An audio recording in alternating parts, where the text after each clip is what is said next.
Bonjour à tous, c'est Requiem. Bienvenue dans cette nouvelle Japan Horror Story. Vous savez, au Japon, beaucoup de personnes sont croyantes. Et il arrive fréquemment que ces mêmes personnes possèdent des petits temples chez eux pour pouvoir prier. Mais parfois, certaines personnes cachent des choses qui peuvent s'avérer être terrifiantes. L'histoire qui suit est 100% vraie. Allez, c'est parti. On se lance dans la Japan Horror Story numéro 14. Éteignez vos lumières et plongez dans ce monde sombre où je fais de vos cauchemars une réalité.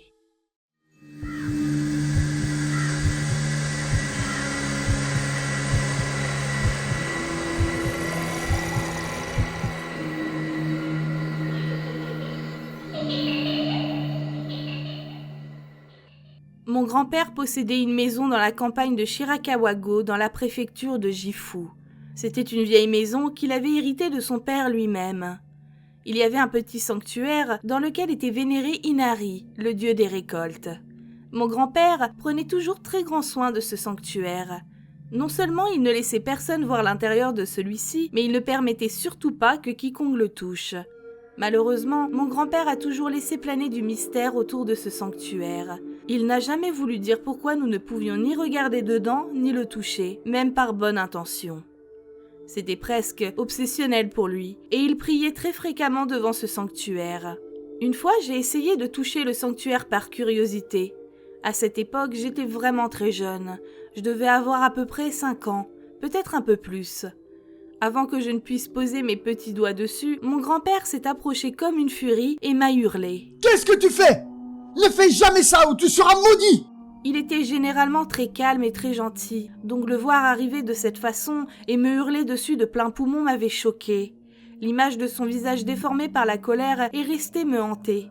Je n'arriverai jamais à l'oublier, tellement j'ai été surpris par sa réaction. À cet âge, on est incapable de confiner nos émotions à l'intérieur de nous, et je me souviens avoir senti les larmes me monter aux yeux et m'être effondrée en pleurs. Je n'ai donc plus jamais osé toucher le sanctuaire, par crainte qu'il réagisse une fois de plus de façon aussi mauvaise. Sa réaction donnait l'impression que j'avais commis quelque chose de très grave. Pourtant moi, je ne voyais aucun mal dans ce que je faisais, et surtout, j'étais un enfant. Dans tous les cas, cette scène est restée gravée en moi, et je ne pense pas pouvoir l'oublier un jour. Depuis cet événement, je craignais un peu les réactions de mon grand-père. Comme si le traumatisme infligé avait changé ma vision par rapport à lui. Je l'aimais toujours énormément, mais je l'approchais d'une façon bien différente, un peu plus reculée. Un jour, vers mes 23 ans, j'ai dû faire des travaux dans cette maison pour pas mal de raisons. Il fallait refaire l'électricité, la tuyauterie qui commençait à se faire un peu vieille, quelques murs à casser pour pouvoir lui faire une petite extension de maison, et encore pas mal de choses. Des gros travaux, quoi. Je travaillais dans le bâtiment, donc j'avais les compétences nécessaires pour effectuer tous ces travaux. Et évidemment, je ne voulais pas que mon grand-père paye le prix fort auprès d'entreprises qui auraient sûrement voulu l'arnaquer au vu de son grand âge. J'ai donc pris l'initiative de l'aider, en ne lui faisant payer que les prix des matériaux. Ça me rendait très heureux de pouvoir lui donner un coup de main. Il voulait me payer pour mes services, mais j'ai refusé. Comme il a insisté, je lui ai proposé de me payer en gyoza, parce que mon grand-père était le meilleur pour faire cette recette. Quand j'ai commencé les travaux, je me suis très vite rendu compte que le sanctuaire me faisait obstacle. Il était collé à l'extérieur du mur gauche de la maison. J'ai dû annoncer à mon grand-père que si nous continuions les travaux ainsi, la maison risquait d'être reconstruite de travers. Et c'est là que j'ai évoqué le sujet qui fâche, celui de déplacer le sanctuaire. Comme je m'y attendais, il s'est immédiatement fermement opposé en déblatérant. « Il est hors de question de le déplacer. Si nous essayons, nous serons tous maudits !» Comme il mettait beaucoup de mystères autour du sanctuaire, il n'y a que lui qui était aussi bien informé par rapport à ça. Malheureusement pour mon grand-père, il n'y avait pas que ce genre de choses qui posaient problème. Dès qu'une personne de la famille manifestait un avis différent du sien, il devenait directement désagréable et mettait fin à la conversation. La première question que je me suis posée légitimement est « Qu'est-il bien pu se passer pour qu'il soit comme ça ?» Je n'arrivais pas à le comprendre. J'étais une des seules personnes à savoir communiquer à peu près correctement avec lui, même si ça arrivait qu'il coupe court aussi à nos conversations. Plus le temps avançait, plus il commençait à me donner quelques détails à propos du sanctuaire. Il m'a clairement dit que lorsqu'il ne serait plus là, je pourrais me débarrasser du sanctuaire. À l'heure d'aujourd'hui, je ne sais toujours pas pourquoi il m'a dit ça et surtout pourquoi il voulait me confier cette tâche à moi. Au fil du temps, grand-père s'est de plus en plus isolé à l'intérieur de la maison. Il n'adressait presque plus la parole à qui que ce soit et il s'est renfermé sur lui-même. J'étais complètement conscient qu'il était en souffrance et je ne pouvais pas laisser cette situation dégénérer encore plus. Chaque fois qu'il arrivait quelque part, tout le monde finissait par quitter les lieux, lui montrant bien qu'il posait problème. Ça a été une période très dure à vivre pour lui à mon avis, surtout qu'il a toujours été un bon grand-père et qu'il a toujours été quelqu'un de gentil et bienveillant. Finalement, il a terminé par se retrouver seul. Plus personne ne voulait lui adresser la parole. Il a été tellement affecté par cette situation qu'il a fini par arrêter de manger avec nous et prenait ses repas séparément, seul. Étant son petit-fils, cette situation m'attristait énormément, même si je me sentais impuissant. Je ne pouvais pas laisser ça comme ça. Je voyais que ça affectait toute la famille et je me suis dit que je devais absolument faire quelque chose pour résoudre la situation. J'étais complètement conscient que ça n'allait pas être facile, mais je me devais d'essayer, rien que pour mon grand-père. La première chose que j'ai faite, c'est de chercher à en savoir plus au sujet du sanctuaire. Je savais pertinemment que ce sujet était un sujet à risque, mais si je ne forçais pas un peu les choses, la situation ne s'améliorerait jamais. J'ai donc essayé de soutirer des informations discrètes à mon grand-père. Le souci étant, c'est qu'il m'avait fermé son cœur et refusé catégoriquement de me parler, même à moi. Malgré ça, je me disais que c'était impossible d'abandonner. J'ai donc pris la décision d'insister lourdement.